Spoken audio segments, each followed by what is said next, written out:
आप देख रहे हैं इंडिया टाउन न्यूज, भारत की बात। नमस्कार, स्वागत है आपका हमारे खास बुलेटिन खबरें राजनांदगांव में और मैं हूं आपके साथ आस्था सिंह। चलिए बुलेटिन की शुरुआत करते हैं, लेकिन उससे पहले एक नजर डालते हैं आज की हेडलाइंस पर। खैरागढ़ में भाजयुमो का प्रदर्शन, सनातन मुद्दे पर भाजयुमो सड़क पर उतरी, पूर्व सीएम के बयान का विरोध किया।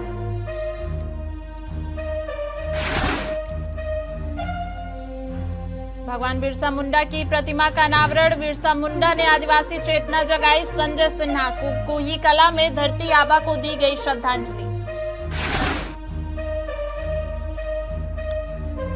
रुद्राक्ष वेलफेयर सोसाइटी का टूर्नामेंट संपन्न, फाइनल में बिलासपुर ने मारी बाजी, उप मुख्यमंत्री ने खिलाड़ियों को किया सम्मानित। कांग्रेस स्थापना दिवस पर शक्ति प्रदर्शन, तिरंगा फहराकर संविधान बचाने का लिया संकल्प, कांग्रेस कार्यकर्ताओं का जोशपूर्ण आयोजन।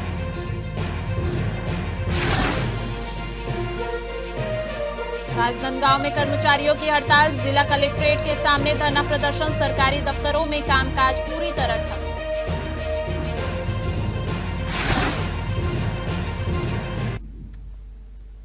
चलिए बढ़ते हैं खबरों की ओर।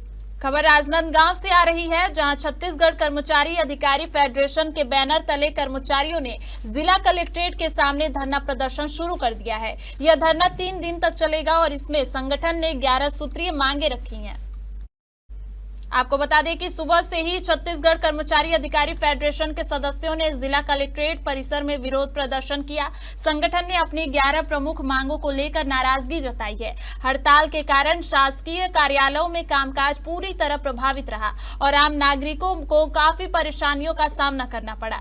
कर्मचारियों की प्रमुख मांगों में केंद्र के सामने समान महंगाई भत्ता, जुलाई 2019 से लंबित महंगाई भत्ते का जीपीएफ खाते में समायोजन, वेतन विसंगतियों से संबंधित पिंगुआ कमेटी की रिपोर्ट सार्वजनिक करना शामिल है। इसके अलावा कर्मचारियों ने 4 स्तरीय पदोन्नत समयमान वेतन मान लागू करने, सहायक शिक्षक एवं सहायक पशु चिकित्सा अधिकारियों को तृतीय समयमान वेतनमान की स्वीकृति, कैशलेस चिकित्सा सुविधा लागू करने और अनुकंपा नियुक्ति निशर्त लागू करने की मांग भी रखी है। संगठन ने चेतावनी दी है कि अगर उनकी मांगों पर सरकार द्वारा जल्द कार्रवाई नहीं की गई तो हड़ताल और प्रदर्शन और व्यापक रूप ले सकते हैं।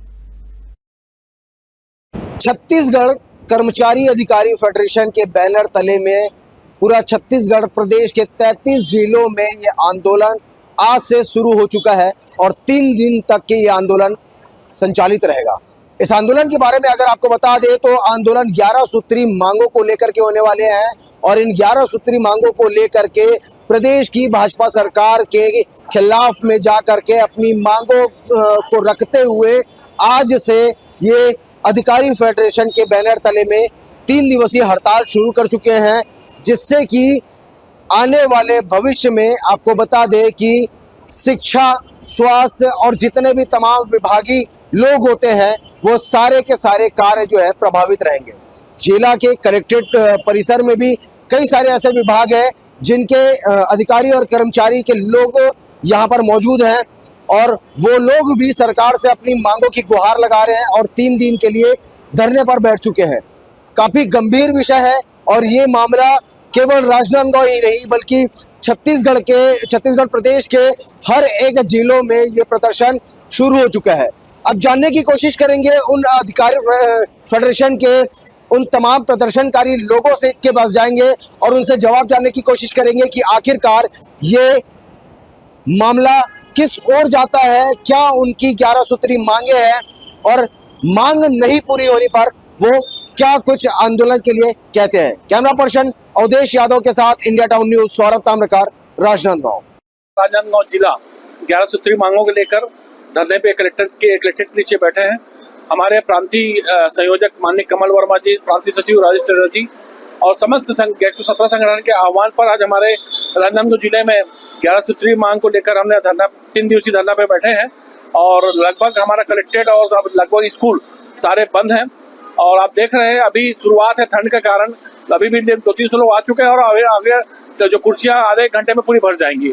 हमारे 11 सूत्री मांगों में हमारा सबसे पहले डीए है, अनुकंपा नियुक्ति की जो बाध्यता है 10% का उसको खत्म करने का है, और नियमित संविदा कर्मचारी को नियमित करने का है, और जो एरियर्स की राशि जो सरकार काफी वर्षों से हमें नहीं दे रही उसको जीपीएफ खाते में जमा करने का है, और पशु चिकित्सा अधिकारियों का और शिक्षाकर्मी संवर्ग का वेतन विसंगति है उसको दूर करने का है, लिपिक संघ का वेतन विसंगति दूर करने का है। इसी प्रकार 11 सूत्री मांगे हैं जिसको लेकर हमारा ये तीसरी बार धरना का आयोजन किया जा रहा है। चूरिया विकास खंड के वनांचल क्षेत्र अंतर्गत ग्राम कुही कला में भगवान बिरसा मुंडा की प्रतिमा का अनावरण किया गया। कार्यक्रम का आयोजन ध्रुव गोंड परिक्षेत्र घोटिया के तत्वाधान में किया गया। इस अवसर पर मुख्य अतिथि के रूप में जनपद पंचायत अध्यक्ष संजय कुमार सिन्हा उपस्थित रहे। कार्यक्रम को संबोधित करते हुए संजय सिन्हा ने कहा कि भगवान बिरसा मुंडा भारत के महान जनजाति नायक, स्वतंत्रता सेनानी और समाज सुधारक थे। वहीं जिला पंचायत सदस्य बीरम बाई मंडावी ने कहा कि अंग्रेजी शासन और जमींदार प्रथा के कारण आदिवासियों की जल जंगल जमीन छीनी जा रही थी। इस शोषण के खिलाफ भगवान बिरसा मुंडा ने उलगुलान महाविद्रोह का आह्वान किया और समाज में जागरूकता दिलाई। कथावाचक पंडित धीरेन्द्र कृष्ण शास्त्री को लेकर पूर्व मुख्यमंत्री भूपेश बघेल के बयान के विरोध में भारतीय जनता युवा मोर्चा भाजयुमो ने खैरागढ़ में जोरदार प्रदर्शन किया।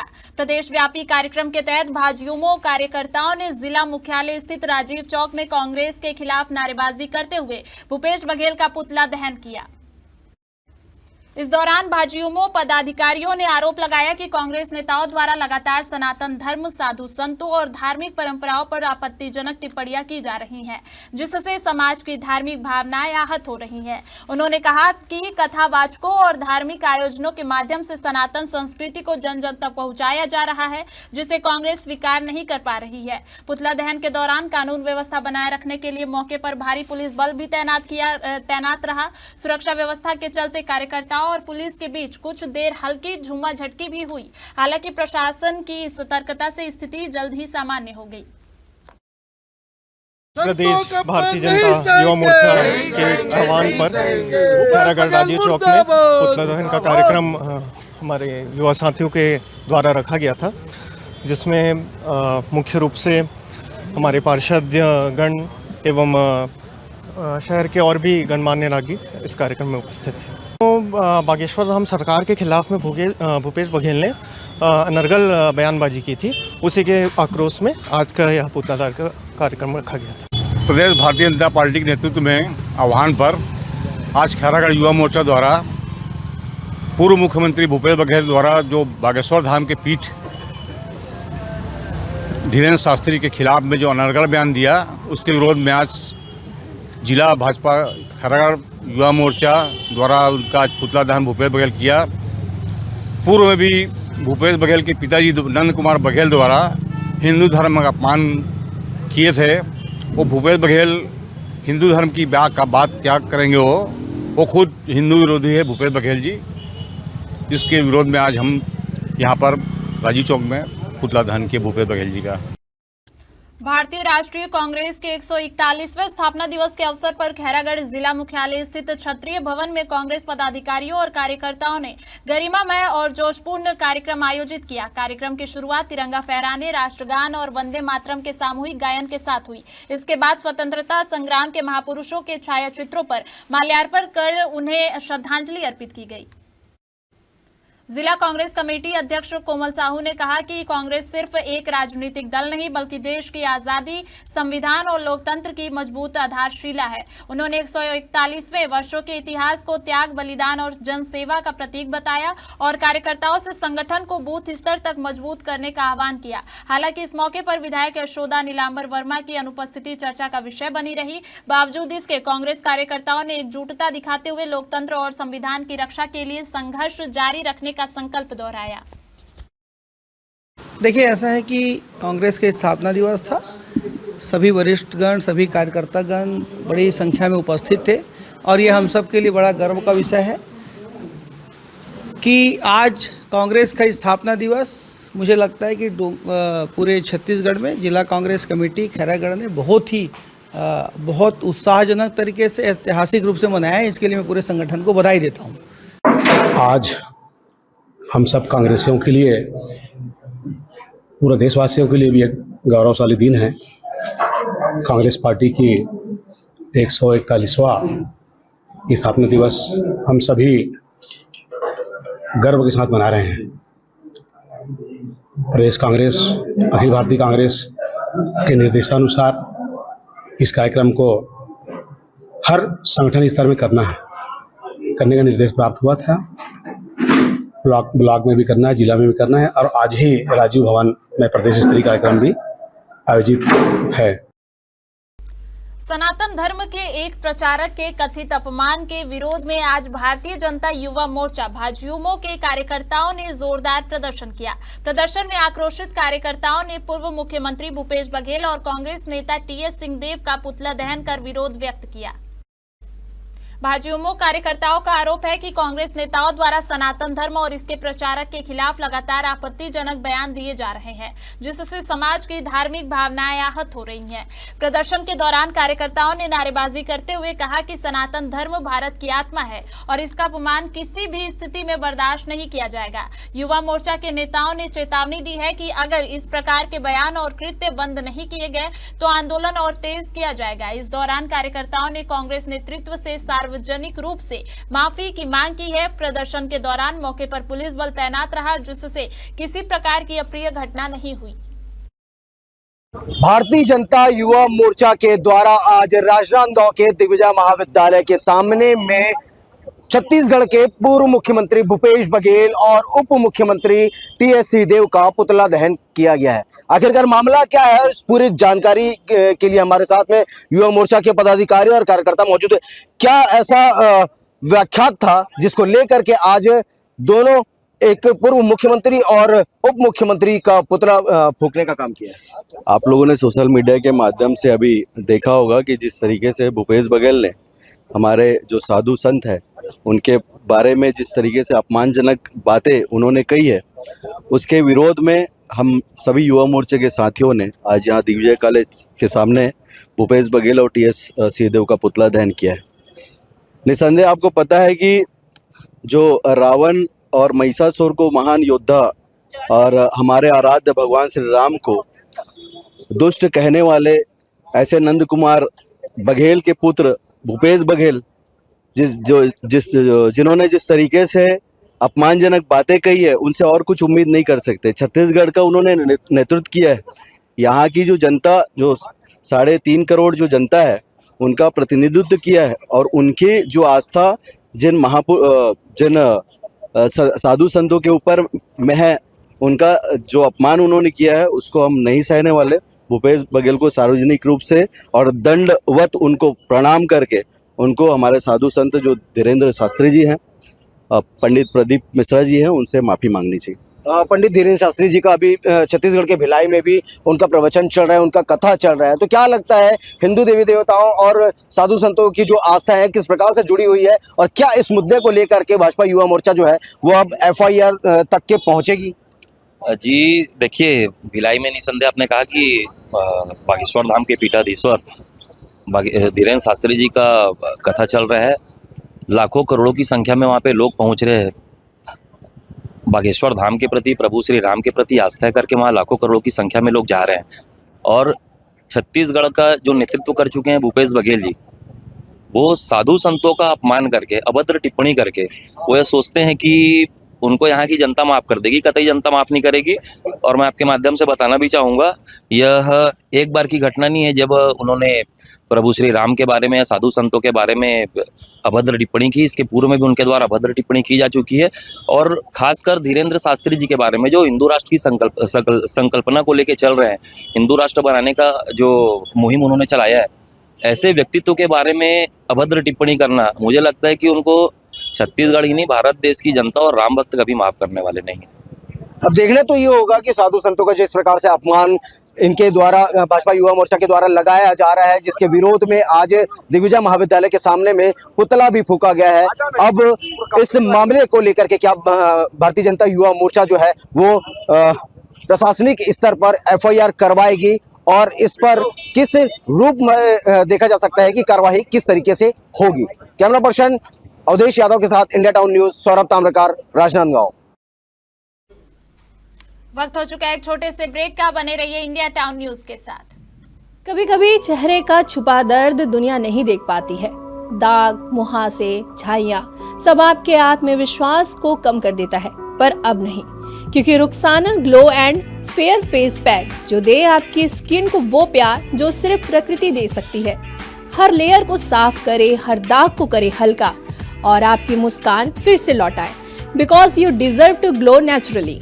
Rukhsana herbal beauty product Amazon, Meesho और फ्लिपकार्ट में भी उपलब्ध। अमीन मोटर्स उड़ान ई रिक्शा छत्तीसगढ़ का नंबर 1 ई रिक्शा शोरूम, जहां आपको सभी प्रकार के ई रिक्शा के वैरायटीज उपलब्ध मिलेंगे। हमारा ई रिक्शा काफी मजबूत है और ये सालों साल चलता है, तो आज ही घर ले आइए आरटीओ इंश्योरेंस के साथ। हमारा पता है अमीन मोटर्स, प्यारेलाल चौक, जीई रोड, न्यायालय के पास, राजनांदगांव। 9827174038 7724047008। राजनांदगांव रुद्राक्ष वेलफेयर सोसाइटी के तत्वाधान में 21 से 28 तारीख तक आयोजित खेल टूर्नामेंट का समापन हुआ। टूर्नामेंट का फाइनल मुकाबला रायपुर और बिलासपुर की टीमों के बीच खेला गया, जिसमें शानदार प्रदर्शन करते हुए बिलासपुर की टीम ने जीत दर्ज कर विजेता का खिताब अपने नाम किया। फाइनल मैच के अवसर पर प्रदेश के उप मुख्यमंत्री एवं खेल मंत्री अरुण साव मुख्य अतिथि के रूप में उपस्थित रहे। उन्होंने खिलाड़ियों का उत्साहवर्धन किया और विजेता टीम बिलासपुर को अपने हाथों से पुरस्कार प्रदान किया। इस अवसर पर उप मुख्यमंत्री अरुण साव ने कहा कि ऐसे खेल आयोजनों से युवाओं में खेल भावना विकसित होती है और प्रदेश में खेल संस्कृति को बढ़ावा मिलता है। आयोजन समिति द्वारा सफल आयोजन के लिए सभी खिलाड़ियों, आयोजकों और दर्शकों का आभार व्यक्त किया गया।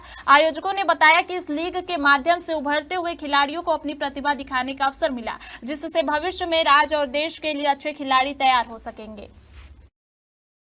Welfare society Chhattisgarh hockey league का ये आयोजन, ये अखिल भारतीय स्तर की प्रतियोगिता और ऐसे इलाके में, ऐसे मैदान में हो रहा है जहां पर छोटे छोटे बच्चे भी सवेरे 5 बजे से हॉकी खेलते हैं। निश्चित रूप से राजनांदगांव हॉकी की नर्सरी रही है। थोड़ी कमी आई थी पिछले कुछ सालों में। एक बार फिर राजनांदगांव के गली गली मोहल्ले में हॉकी सर चढ़कर बोल रहा है। 4 साल, 5 साल, 6 साल के बच्चे भी हॉकी का स्टिक लेकर सवेरे दिखने लगे हैं और इस मैदान पर 300 से अधिक बच्चे हॉकी खेलते हैं। निश्चित रूप से राजनांदगांव फिर से एक बार हॉकी के लिए पहचाना जाएगा और राजनांदगांव हॉकी के बच्चे आने वाले समय में राष्ट्रीय, अंतर्राष्ट्रीय स्तर पर छत्तीसगढ़ और देश का नाम रोशन करेंगे। मृणाल चौबे जी और उनकी पूरी टीम को बहुत बधाई, बहुत शुभकामनाएं। माननीय प्रधानमंत्री जी खेल को बढ़ावा देने के लिए कोचेस से बात करते हैं, भोजन करते हैं, उनके साथ अल्पाहार करते हैं और एशियाड और ओलंपिक के लिए अभी से तैयारी चल रही है। माननीय प्रधानमंत्री जी ने अभी यहाँ जब समापन हुआ सांसद खेल महोत्सव का, तो खेल को प्रोत्साहित करने के लिए उन्होंने खिलाड़ियों के लिए बहुत सारी बातें कही। ये हम सब के लिए प्रेरणा देने वाला है।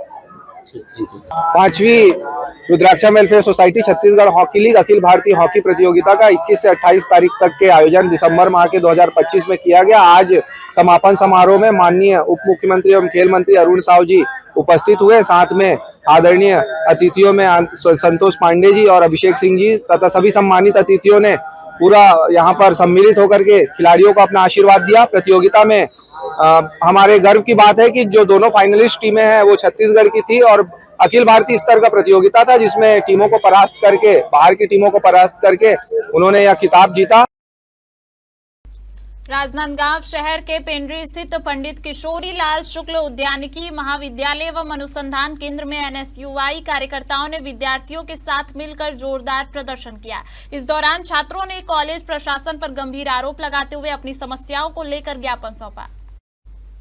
एनएसयूआई कार्यकर्ताओं और विद्यार्थियों ने कॉलेज प्रबंधन के खिलाफ जमकर नारेबाजी की और मुख्य द्वार पर धरने पर बैठकर विरोध दर्ज कराया। प्रदर्शनकारियों का कहना है कि महाविद्यालय में लंबे समय से शिक्षकों की भारी कमी बनी हुई है, जिसके कारण छात्रों की पढ़ाई प्रभावित हो रही है। छात्रों ने आरोप लगाया कि शिक्षकों की कमी के चलते हाल ही में घोषित परीक्षा परिणाम बेहद खराब हो रहे हैं। प्रदर्शनकारियों का कहना है कि कॉलेज प्रबंधन शिक्षा की गुणवत्ता को लेकर गंभीर नजर नहीं आ रहा है और अतिथि शिक्षकों की नियुक्ति पर भी कोई ध्यान नहीं दिया जा रहा है। मामले में एनएसयूआई कार्यकर्ताओं ने चेतावनी दी है कि अगर उनकी मांगों पर शीघ्र कार्रवाई नहीं की गई तो छात्रों के हितों को ध्यान में रखते हुए आंदोलन को और उग्र किया जाएगा। नमस्कार, मैं विश्वनाथ दंगन, आपके अपने चैनल इंडिया टाउन न्यूज से। हम अभी एग्रीकल्चर कॉलेज में हैं, जहां पर एनएसयूआई छात्रों के साथ कुछ मांगों को लेकर पहुंची है और क्या बात हुई जानते हैं। आप अभी एग्रीकल्चर कॉलेज में ही, क्या बात हुई और किस विषय को लेकर यहाँ पे हैं? इस वर्ष महाविद्यालय में 50% से ज्यादा बच्चों को ईयर बैग दे दिया गया। जो फर्स्ट ईयर के बच्चे हैं, जिनको सेकेंड ईयर में जाना था, वो सेकेंड ईयर की पढ़ाई भी कर रहे हैं। आधा बीच में जब उनका रिजल्ट आया तो उनको कहा जा रहा है कि आप ईयर बैग लग गया आपको, आप वापस से फर्स्ट ईयर का पढ़ाई करें। ये छात्रों के साथ सरासर अन्याय है, क्योंकि 2 साल पहले भी इस कॉलेज में यही मुद्दा आया था कि बच्चों को ईयर बैग लग गया। 50% से ज्यादा बच्चों को ईयर बैग लग गया और 80% ऐसे बच्चे जिनको किसी न किसी सब्जेक्ट में बैग लगा हुआ है। तो हमारी कॉलेज प्रशासन से ये मांग है कि बच्चों को बैग का एग्जाम देने दिया जाए, उन्हें ईयर बैग ना लगाया जाए, उन्हें आगे प्रमोट किया जा सके, ताकि किसी बच्चे का 1 साल भविष्य खराब मत हो।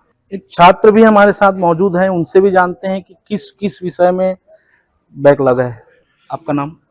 सर, मेरा नाम प्रदीप मंडल है। किस विषय में बैग लगा है?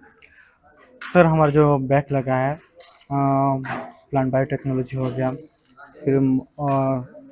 फिर प्लांट प्रोपोगेशन हो गया, एग्रो फॉरेस्ट्री हो गया, साथ ही बीड मैनेजमेंट हो गया। ऐसे सब्जेक्ट जिनमें कि टीचर है नहीं, इसी वजह से इनमें बैग लगा, क्योंकि हमारा कोर्स कंप्लीट नहीं हो पाया था। टीचर्स की भी कमी की बात कर रहे थे आप? हाँ सर, एक्चुअली में जो ऑफिशियल असिस्टेंट प्रोफेसर कॉलेज में 13 होना चाहिए, जिसकी जगह पे सिर्फ अभी 3 ऑफिशियल असिस्टेंट प्रोफेसर हैं। और गेस्ट टीचर जो लाए गए थे वो बीच में रिजाइन करके चले जा रहे हैं, जिस वजह से अचानक से हम लोग के लिए एक झटका टाइप का हो रहा है, जो कि पढ़ाई तथा कोर्स कंप्लीट करने में हमें बहुत ज़्यादा असुविधा हो रही है। पहले आप प्रबंधक से बात करने की कोशिश किए थे? पहले हम लोग मौखिक रूप से प्रबंधक से बात करने का कोशिश किए, जो कि उन लोगों का कहना ये था कि हम टीचर का प्रबंधन करेंगे, तब तक के लिए हम आप लोगों को आपके सीनियर सर्स क्लास वगैरह ऐसे लेंगे, जो कि वो भी प्रॉपर रूप से नहीं हुआ है। तो ये थे छात्र और छात्र नेता दोनों। बाकी खबरों के लिए हमारे साथ बने रहिए। नमस्कार, जय हिंद। इनकी मांगे ये थी कि हम लोगों को ईयर बैग ना किया जाए। हालांकि इनकी मांगे जो थी उसमें बेसिक चीज़ें ये भी है, ये एकेडमिक काउंसिल का मुद्दा है। इनका निवेदन एज अ डीन मैं ले लिया हूँ और उसको एकेडमिक काउंसिल में ऑनरेबल वाइस चांसलर सर के साथ में और डीआई सर के साथ में इसको डिस्कस कर लेंगे। दूसरी चीज़ है कि इनका जो कहना है ईयर बैग में नियम ये था कि 6 सब्जेक्ट के से ज़्यादा बैग हो जाएंगे तो ये ईयर बैग कहलाएंगे, क्योंकि इनको नेक्स्ट ईयर में भी कम से कम 10 से 12 सब्जेक्ट है, इसके साथ में ये 8-10 सब्जेक्ट लेके इनके लिए खुद के लिए भी फ्यूचर में बहुत दिक्कत हो जाएगी। इसीलिए रूल्स बना हुआ है। ये रूल्स जो बना हुआ है इनके बेनिफिट के लिए बना हुआ है, लेकिन ये लोग फिर चाह रहे हैं कि हम लोगों का उसमें नुकसान हो रहा है। लेकिन इनके फ्यूचर को देख के ये नियम बनाया है कि ईयर बैग रखना, इसीलिए क्योंकि इनके 15-15, 20-20 सब्जेक्ट दे के अगले साल में कैसे पढ़ पाएंगे, इनके लिए भी बहुत हेक्टिक हो जाएगा, इसीलिए ये रूल्स बना हुआ है। फिर भी इनका निवेदन है तो इसको हम लोग आगे बढ़ा देंगे, इसको यूनिवर्सिटी के पास पुटअप कर देंगे। चूरियानगर में नवीन विश्राम गृह का निर्माण कार्य लगभग 1 साल पहले ही पूरा हो गया था, लेकिन अब तक इसका औपचारिक लोकार्पण नहीं हो पाया है। नगरवासियों और स्थानीय नेताओं के बीच इस विषय को लेकर असंतोष लगातार बढ़ता जा रहा है। दरअसल स्थानीय भाजपा सरकार को सत्ता में आए लगभग 2 साल होने को है, लेकिन इसके बावजूद नवीन विश्राम गृह का लोकार्पण नहीं हो सका है। नगर में नए विश्राम गृह के तैयार होने के बाद भी पुराने विश्राम गृह का उपयोग किया जा रहा है। चूरियानगर में अक्सर भाजपा और कांग्रेस के नेताओं का जमावड़ा रहता है और वे कई कार्यक्रमों में भाग लेते हैं। फिर भी जब नवीन विश्राम गृह पूरी तरह से तैयार है तो इसका लोकार्पण न होना लोगों के लिए बड़ा सवाल बन गया है। स्थानीय नागरिक नागरिक अब प्रशासन से इस नवीन विश्राम गृह का शीघ्र लोकार्पण करने की मांग कर रहे हैं ताकि नगर में सुविधा और सुगमता दोनों बढ़ सके। वहीं प्रदेश भर की तरह खैरागढ़ में भी छत्तीसगढ़ कर्मचारी अधिकारी फेडरेशन ने अपनी 11 प्रमुख मांगों के समर्थन में 3 दिवसीय हड़ताल शुरू कर दी है। काम बंद कलम बंद आंदोलन के कारण ब्लॉक और जिला स्तर पर सरकारी कार्यालयों का कामकाज पूरी तरह प्रभावित रहा। फेडरेशन का आरोप है कि सरकार लंबे समय से कर्मचारियों की मांगों की अनदेखी कर रही है, जिससे व्यापक असंतोष पैदा हुआ है।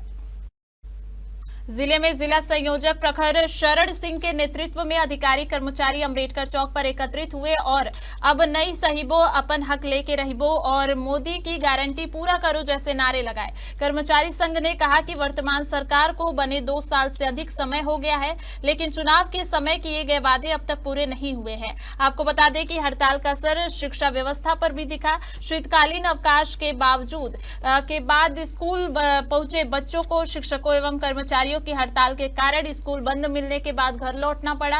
फेडरेशन ने चेतावनी दी है कि अगर मांगों पर शीघ्र निर्णय नहीं लिया गया तो हड़ताल आगे भी जारी रहेगी।